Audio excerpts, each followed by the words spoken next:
Now, the House of Representatives has suspended indefinitely the debate on the tax reforms bills earlier fixed for Tuesday, following mounting pressure from the 19 northern state governors. Recall that at the Senate last week, the tax reform bills scaled through the second reading through voice votes. President Bola Tinubu transmitted the 4 tax reform bills to the National Assembly for consideration on 3rd of October this year. The move generated some controversies, with northern governors and other stakeholders kicking against the tax reforms. This has led to accusations and counter-accusations. The big question on the show tonight is whether or not this bill will see the light of the day, despite move from the presidency for it to be passed into law. I'm joined by an accountant and member representing Yewa North, Mekwafon Federal Constituency, Honorable Boyega Isiaka joins me on the program from our Abuja studio. Honorable Isiaka, thank you so much for joining us. The bill already passed second reading at the Senate, but perhaps we should begin by understanding the current status of the bill at the House of Reps where you are. What was supposed to happen this Tuesday before it was postponed? Well, thank you very much, and good evening, viewers, and thanks for inviting me to the studio to talk about this very germane matter. Well, basically, the House of Representatives was meant to have an open discussion on the bill this Tuesday. It was announced at the end of the plenary on Thursday that the discussion, we're going to invite the consultants to come and brief the House so that questions can be asked by members that are not too satisfied with one part of the bill or the other. And then after that, we probably now go into discussion toward the second reading. That was where we ended it on Thursday. But of course, for the leadership has come up with decision that this should be postponed. I mean, they are privy to the reasons why that is, and and I'm sure they will have a very good reasons for that purpose. So until we hear from them again, where we are is that that discussion has been suspended, and we'll be waiting for the next line of action from the leadership. We hear that about 72 or 73 lawmakers from the northern extraction have raised concerns about these issues, and that there were some indoor discussions in this regard. Walk us through the House rule, because there is the two-third principle. At what point can consultations drag beyond the processes of the House, when considering a bill of this nature? Well, I mean, basically, majority will always have their say. Majority will have their way. Minority will have their say. I mean, that is the rule. But at the same time, in the spirit of oneness, in the spirit of inclusivity, we also want to carry along everybody so that everybody will be convinced that what is happening is right. So yes, some members of the House in the sessions that we had, the executive sessions that we had last time, felt that further consultations be done. And indeed, that was actually the point at which the presiding officer that day, the deputy speaker, ended it, that in view of the general clamor for further consultations, that we should go ahead and do further consultations. So that is where we are. So what will happen next, when the leadership is ready, of course, is for it to be debated and to be discussed, and through a voice vote or any other means that the leadership wishes, then we determine for whatever the majority wants, whether we should go to the second reading, after which, if it passes second reading, then it will not go into public hearing, where the general populace will be invited to be part of the debate, so that we know exactly what is going to happen. And after that, it's come back to the House. So that is the process. Honorable, critics of these bills are echoing exactly what Northern Governor said some months ago: the need for wider consultation before consideration at the National Assembly. In fact, they now say the speed with which the federal government wants these bills considered and passed is suspicious, and that is why governors are not convinced. What do you think in this regard? Well, I'm not privy to the decision or the discussion at that level. I will only talk about, and then I'm also not the spokesman of the House. I've invited here in my personal, in my capacity as a member of the House and also an accountant. So I'm not privy to the decision, but I think that where we are is that the bill is in the House as we speak, is to be debated, and then a decision is taken whether it should proceed to the next round, which is the public hearing, if it passes the second round. Consultations can be done in between this. And I think that, the reason for the postponement of the sitting tomorrow might also be because of, the need for wider consultations. But I do know that, it is also possible that some of the people that are raising one thing or the other have not looked at the bill into details. So it's also an opportunity for a lot more people to also look at into details. The only thing we've been hearing all of this while is in the area of VAT and VAT and VAT. And VAT is not the only component of that bill. There are quite a lot of other part of it that we've not heard of. And even at that, there are also processes within the House and within the National Assembly and within the generality of governance in the country, that can correct whatever it is that is incorrect there. But of course, like I said, this is without prejudice to whatever the decision that is taken at the Economic Council and all of that, since I wasn't part of that. But my own conviction is that the bill. Hello? I'm with you, Honorable. Please go ahead. Hello? Okay. So, but my own conviction is that, the bill is reformatory. The bill is something that is needed at this point. We need to rejig our system generally as a country. We need to look at various aspects of our system. And if there's any part of it that needs to be discussed, we all can sit down, and talk about it. And that is my conviction. But of course, that's just my own personal view, or at best, the view that I carry from my constituency. The final decision is going to be taken in terms of the generality of what the people feel. So what we've had northern stakeholders say over the months is, let us pause and do a deeper consultation. You don't think that's what's happening now? The advice from the National Economic Council to Mr. President to withdraw the bills for now and allow for more discussions and consultations. Is that what you think the House of Reps members are now adhering to? Like I said, you see, a bill that has, that is taking us away from those general, very old laws of tax laws of 1960s, 1950s. A bill that we need. This country, our budget in the in 2024, the general budget of Nigeria as a nation is somewhere in the neighborhood of 32 billion naira for dollar rather, for a nation of over 200 people, compared to Kenya of about 30 billion, of a nation of about 55, or South Africa of about 130 billion, of a nation of about 60-something people. The fact of the matter is that there are quite a number of major changes and major steps that we need to take as a nation.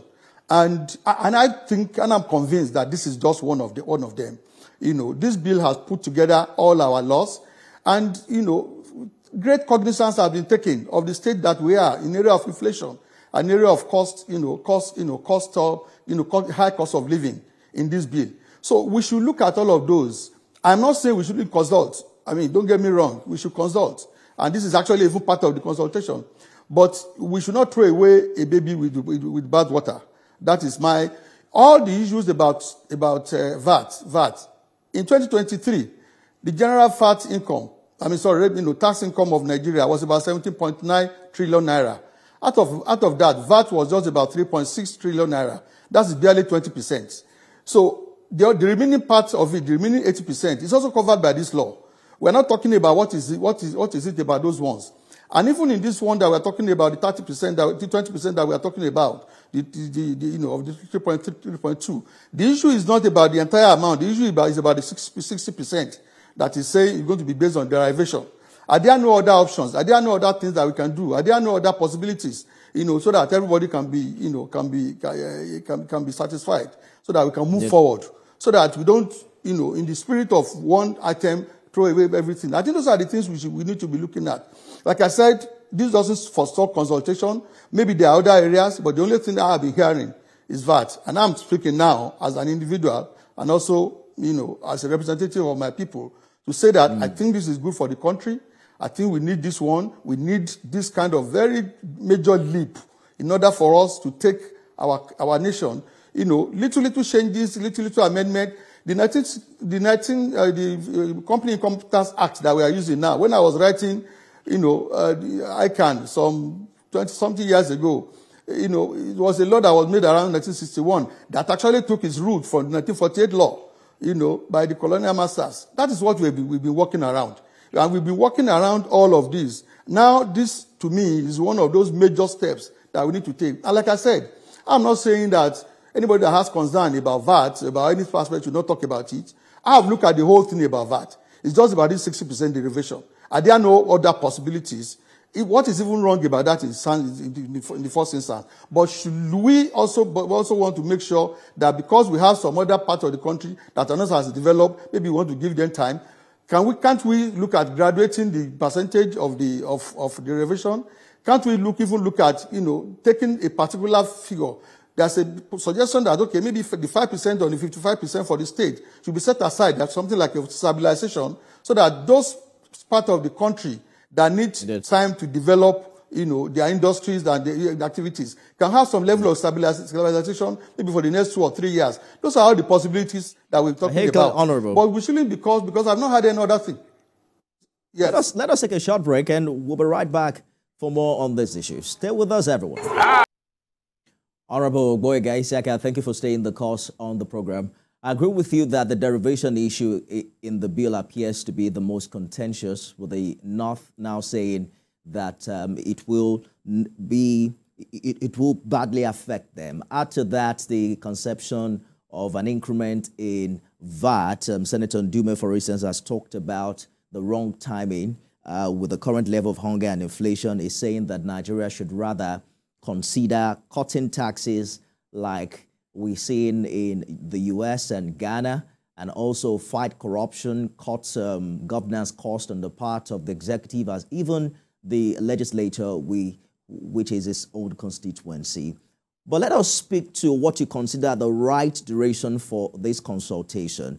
The Borno State governor, for instance, recently cited how the petroleum industry bill took almost 20 years to become an act. Do you consider that duration an extreme example in this case? Say that again. Do you consider the example, the PIB example, the duration example, that it took almost 2 decades for that bill to culminate into an act, an extreme example in this regard?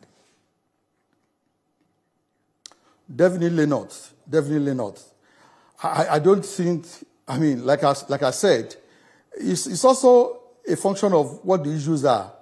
For instance, the one you mentioned of Senator Ndume, a very respectable member of the National Assembly that we all respect very much. But to be saying that the timing, there's like some people, like the balance go, there's no time to check time. This country needs to move. We cannot continue to shrink our path to greatness. I've just given you the numbers that runs, even in smaller populated, countries. So for that reason, in this particular case, and when we talk about inflation and all of that, let's look at all the tax provisions that we have. Even the personal income tax, the personal income tax give, for instance, people that are earning 800,000 naira, and below, 0% charge, as against what we have now, that once you are on 300,000 naira, you pay about 7%, and so on and so forth. The same thing with corporate income tax. And when we talk about the rate of Ghana, and I read it, the rate of Ghana and US, We should also look at the base. What is the base? Because in this case, most of the items that relate to the low-income earners here are not even covered by those figures. They are all exempted. Talk about food items, talk about healthcare items, and all of those items that are covered. Almost 90% of that are covered by the poor in this country are not covered by the VAT rate. So all those ones are not vatable. So the basis may not be is not going to be correct for us to just base it on percentage without looking at the base. If somebody is charging 5% on every item that comes, and somebody that is charging 10% on certain items and leave out about various other items, you have to compare like with like. So now to talk about the PIB and this, they are not the same. They are not the same thing. In the first instance, even that one was too long. There's no need for that.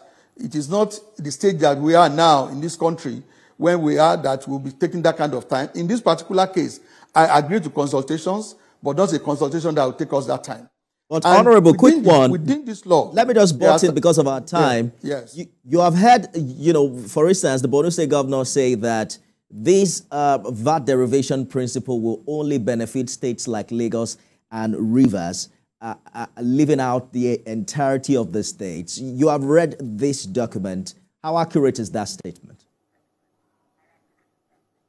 It's not accurate. You see, because before now, what benefited those states was because the basis was on the headquarters of these corporates, and that is where the headquarters are. But right now, it is now spread all around. Like somebody was explaining, the other time, whatever cause, for instance, MTN, I'm told, is the highest paying VAT, paying VAT payer in this country. Now, all the calls that is made in Borno State is being paid into, by the headquarters in Lagos. But that will not be the case. It will not be at the point of consumption or supply.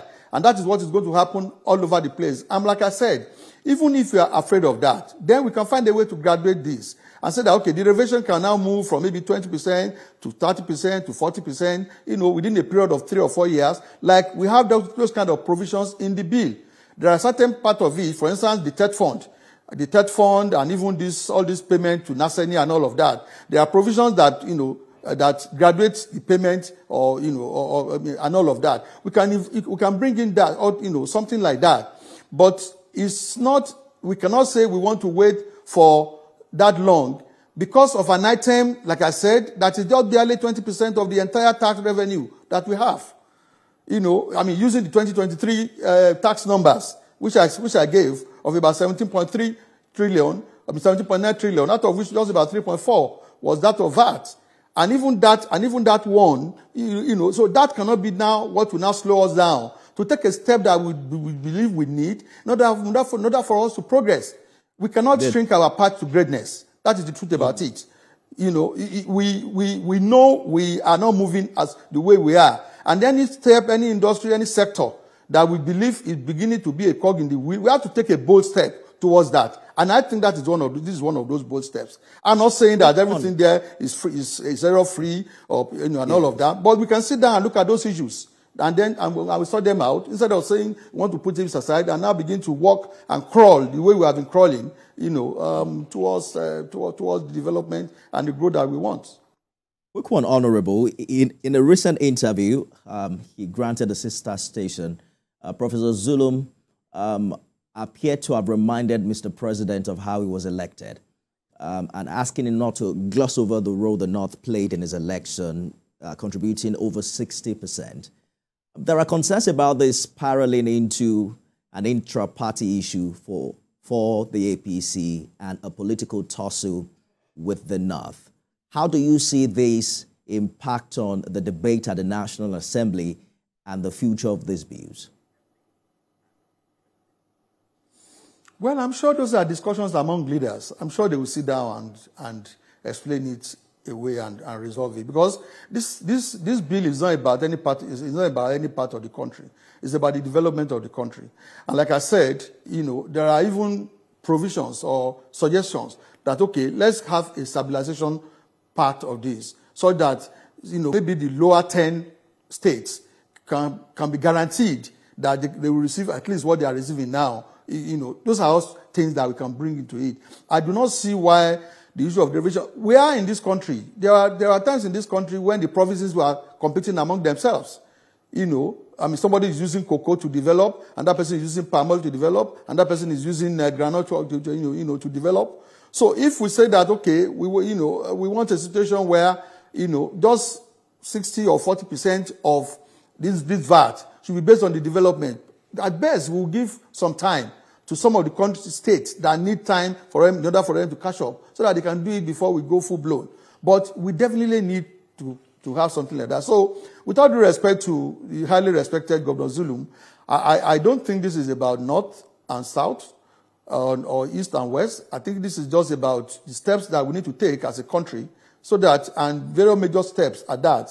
If there are any things, I think we can sit down within ourselves, at one level or the other to talk about it. I think, like I said, in all the things we have said not today, it's all about this VAT and VAT and VAT. And Nigerian tax system is not about VAT only. It's about company tax, it's about petroleum tax, it's about personal income tax, it's about, value-added tax, so many other things like that. So we shouldn't zero everything down to that. And because of that, we now bring it. I believe there will be solutions at the end of the day. I don't see major issues that we cannot resolve in these matters, because there are options and various options. That we can look at as we go. So consultation, I agree with. Of course, I am 100% in support of our leadership to have suspended the discussion tomorrow. They will have their reasons, and I quite agree with that. But somewhere along the line, we need to move on as a country. Not only in the physical system that we are now, even in other structures, because we believe that this country is bigger than the way we are today, and somebody must have the boldness for us and the courage for us to be able to get to that level. I guess we'll see how it all plays out, especially with the debate on equitable VAT redistribution. But it's a good place to end it. Member representing Yewa North, Imekwafon, Federal Constituency, Honorable Goiga Isiaka, thank you so much for talking to us on the program this evening. Thank you very much. And that's our show today. Thank you for being a part of it. You can watch it again at midnight and at 6 a.m. tomorrow.